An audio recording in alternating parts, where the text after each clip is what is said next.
این کلیپی که میبینید یه خانم دانمارکی 22 ساله است که داره توی شهرداری به عنوان رفتگر کار میکنه.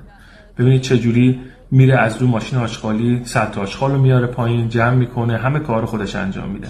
حالا این کلیپ داره دست به دست میشه برای کوبیدن خانم‌های ایرانی که آیا خانم ایرانی هم حاضر هستش بیاد این شغل رو انجام بده، برابری خوش و مردان نشون بده؟ بله، خانم ایرانی هم حاضر است این کار رو انجام بده اگر شرایط این خانم دانمارکی رو داشته باشه، اگر امنیت اجتماعی، امنیت شغلی داشته باشه مثل این خانم، اگر مورد تمسخر قرار نگیره، مورد قضاوت قرار نگیره، اگر حق انتخاب داشته باشه، بتونه خودش انتخاب بکنه چه شغلی میخواد. این خانم میتونه حتی انتخاب بکنه نخست وزیر کشورش بشه. آیا این شرایط هم هست تو ایران؟ پس به جای اینکه بیایم این مسائل رو بول بکنیم، به این فکر بکنیم که کجای کاریم، آیا اصلاً به اون شرایط نزدیک هستیم یا نه. ما خیلی فاصله داریم با اون جهان اولی که تو تصورمون هست، خیلی فاصله داریم.